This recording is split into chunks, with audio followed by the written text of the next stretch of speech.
Hey everybody, welcome back to another video. Hope you guys been enjoying the content channel as of late. Didn't feel like posting anything yesterday. Just wasn't really a whole lot to talk about. I was also just swamped at work and just been tired. Really want to shave tonight actually, so hopefully after I'm done with this, I'll just go ahead and just shave. Um, Me and my brother will be checking out a video. We'll be checking out a movie tomorrow. We're actually planning on seeing Avatar. So you will see a review for that maybe in the next video or so. We'll see. But in the meantime, I want to talk about this because I read this article and I found this process behind this rather interesting. I just kind of wanted to kind of talk about it because I thought the whole case was kind of intriguing. It's in regards to the reboots to a film from the 90s, Cliffhanger, part of Stallone's action filmography. It's kind of an obscure film to reboot. It's kind of the same sentiment of like rebooting something like The Running Man this year, which is part of Arnold's action filmography. And as you can see from the results of The Running Man, not everything in that way automatically means that it's going to work. And in the case of films like Cliffhanger or The Running Man, the reason why they may or may not have had a audience at the time was because of who was starring in those movies. It had very little to do with the actual movies itself. It had mostly to do with just back then legitimate star power, whereas today that sort of thing does not exist. But apparently they're still doing a reboot of Cliffhanger, and Stallone is not involved.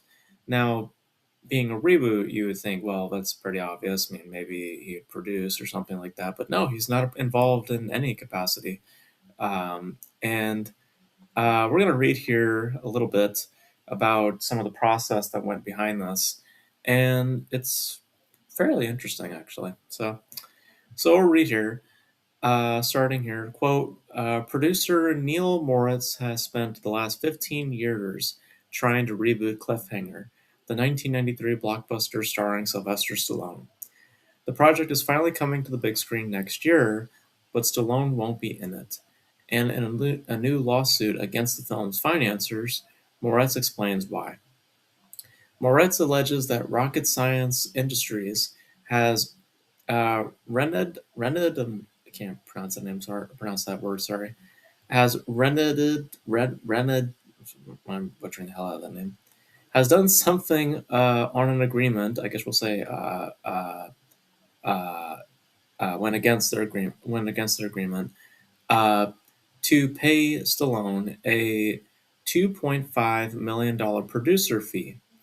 According to the complaint, Moretz and his partner Toby Havi spent years lining up talent for the film and negotiated a deal for Stallone to star as the male lead. Stallone was prepared to shoot the film in the fall of 2023 before the second season of Tulsa King went into production, on condition that his fee would be put in escrow that is guaranteed up front. So, so Stallone was set to star in this. So, it wasn't it's, it's kind of deceptive in how they're phrasing it, saying trying to reboot the series for 15 years. Not necessarily true as much as you're trying to follow up from that original film. Because if you're intending on the original star to return, you're essentially saying that you're wanting to follow up from that original movie. So, um, and again, just obscure film to pick from, but they're trying to reignite what made that film probably work in the first place, which is hoping that Stallone's name still has name value today, and it really doesn't, if you ask me. Um, but he was game for it as long as uh, the rocket science industries paid up this fee, which was about $2.5 million. Which, I mean, that's on top of whatever his acting fees would also be. So I mean, okay. And all guaranteed up front as well. So no like, oh, we'll do it later sort of thing. It's like we need it guaranteed on the day, or at least made before uh, certain things are done. Shooting and stuff like that, or you know, essentially it would need to be done first. But states Rocket Science failed to secure Stallone's commitment to do the movie because it refused to guarantee Stallone's fee. The producers nevertheless created a sizzle reel with Stallone envisioned as the lead, which was used to market the film to sales agents. But with Stallone not confirmed, the director, Rick Roman Wow, ultimately backed out. So this is also where this specific production company or these specific producers are also at fault with this, because I don't particularly think that Stallone. I mean, I know Stallone. I mean, I understand if you are who you are. I understand if you want to make those demands. I get it. But at the same time, if it's going to make things more difficult in terms of seeing a good return on investment, because, I mean, getting someone like Stallone or anybody notable involved already will make your budget a little bit more pricey than it has to be. But having a fee on top of that, that is, that by all accounts is not really cheap once you put it in the vein of like an indie essentially. Um, like I could get why there may have been some hesitations, but to then go out and put a sizzle reel together with him envisioned as the lead and using that as your sales pitch, that that's also not, that's also just a bit like it's hypocritical, because you will promote him in that way, but you will not guarantee him that what he is asking for either. It's very, very unfair. Um, so so it's still, there's still a little more that went down. So eventually, so the first director stepped down. We don't exactly know why. I guess because of our lack of confirmation. Probably also getting word of stuff was probably happening like this happening to sales happening around. Probably that didn't sit well for him either. I have to take a guess, but continues on. So Moritz and Javi then worked to hire a new director, Sean Francis Richet, and brought in a new writer, Milani Toast, to rewrite the script as they continued to get Stallone to commit to the project, which was pushed back to 2024. So then it was pushed back an entire year. But Stallone's scheduling conflict with Tulsa King and the lack of a guarantee meant that he was out, according to the lawsuit. So Stallone never said he never wanted to do the movie. He just was not guaranteed that he was going to get paid for certain things within his producing duties, or at least as a producer, he was not guaranteed to get his money. Um, so, so that's ultimately why he's not in it. It's not because he just has no desire to be in it. It's because he just is not guaranteed a certain kind of money. Richard then dropped out. That was the new director they hired on. He eventually dropped out, prompting producers Morris and Javi to hire another director, Juami Khaled Sarah, who, for those who may know, this is the director behind Black Adam, doing the DC film, and most recently a film called Carry On with Tara Egerton. They then secured Lily James to play the female lead, and they tried to get Russell Crowe to replace Stallone, but Russell Crowe ultimately dropped out of the project. The job eventually went to Pierce Bronson instead. In May 2024, Moritz and Javi were asked to defer all their producer fees. Rocket Science executives explained that they were experiencing budget problems. I wonder why. It may also be because of probably demands happening from other players involved on this project. I'm just saying. Probably also why there were hesitations at the start with Sylvester Stallone with certain demands. Just saying. Um, But rocket science executives explained that they were experiencing budget problems, partially because of the loss of Stallone meant lower guarantees for pre-sales in Spain, Latin America, and Scandinavia, according to the complaint.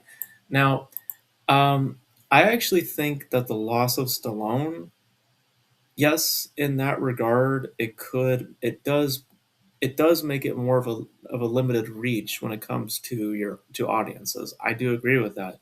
But in terms of a production, I think that it benefits a lot more because you don't have to worry about having to deal with that kind of a hefty price for producing credits or for fees, you know. Now I don't know what the rates are for producers, but still $2.5 million I would believe is, you know, that's significant on top of whatever his acting fees would probably be either also. So, but I mean, they're not wrong in saying that, but you know, it it, I actually think it's a good thing in some ways. Um, the fees for the director and lead cast had come in higher than expected. Well, yeah, I mean, if you're the the thing is that if you are if you're going to bring in notable talent, like I said up front with Stallone, they're going to have their like package, right? They're going to have their demands, they're going to have their rates, and you have to cater to those. You know, it's not like they're going to bend the knee for you. I mean, sometimes they might, but more times than not, they're going to want what they want out of the deal, which is, yeah, I never like that. I never like actors dictating in that way, but that's just how it is. And the lenders wanted the producers to hold back their fees as a condition of financing the movie. So, yeah, so the suit states that Moretz and Javi had already warned Rocket Science that they were paying too much for talent. Although the deferral of producer fees occasionally takes place in connection with making independent motion pictures, it is highly unusual for a request to be made to a producer of Moritz's stature to defer the entirety of the producer's fee. Like, so are they essentially saying that they forfeited their own fees just to pay off the talent? That's ridiculous. Like, if that's the case, then that is really ridiculous that they had to forfeit it in order to get the talent involved. And what does that say also about the investors? Like, what does that say about the kind of money that they have, in order to make these things happen? Like it tells you kind of the fragile nature of this production, and kind of the less, uh, kind of the less impossibility, and the less of also guarantees. Probably why Stallone again, a bit more validity to why Stallone probably left in the first place. So, um, but yeah, so it's highly unusual for the request to be made of a producer of rights of stature to defer the entirety of a producer's fee. The problem with the deferral of a producer's fees is not just that the producer gets paid later than he or she was supposed to be paid, but deferral may result in the producer never getting the full agreed upon fee, or possibly not even any portion of the fee, which may or may not be true. But I mean, that's true. I mean, you're never guaranteed anything if it's not, there's no contracts, laid out for that sort of stuff. Then that could be true. The suit filed in LA Superior Court alleges that the parties have not come to terms and that Rocket Science has effectively repudiated its agreement with Moritz and Javi. Roque Entertainment acquired U.S. distribution to the project in September in a reported eight-figure deal. So, so yeah, this is kind of another example where investments or production wise, they didn't have their finances sorted out, and that was ultimately why Stallone decided to step away, and they shifted from doing essentially from what was supposed to be a sequel to a full blown reboot. And if their finances were in shape, they would be doing something a lot different. But because of where they were and ultimately where they are right now, they're choosing to do a reboot, and they're catering to their talent. They're bending the knee to the point where potentially producers are not getting paid, or they're not going to be considered as much as the talent is, which I don't. Again, I really don't like. I don't. I hope that's not the actors making those demands, and that's the producers or just the financiers or whoever just bending the knee on that, or it's more or less them trying to persuade the actors to come onto this production and present a higher number for their salary. I don't know, but whatever the case may be, though, it is a fault of the people in charge. It is the fault of the producers almost entirely on this equation because, I mean, partially, like I said, I do think that 2.5 million is quite a lot to ask for when it comes to producing fees.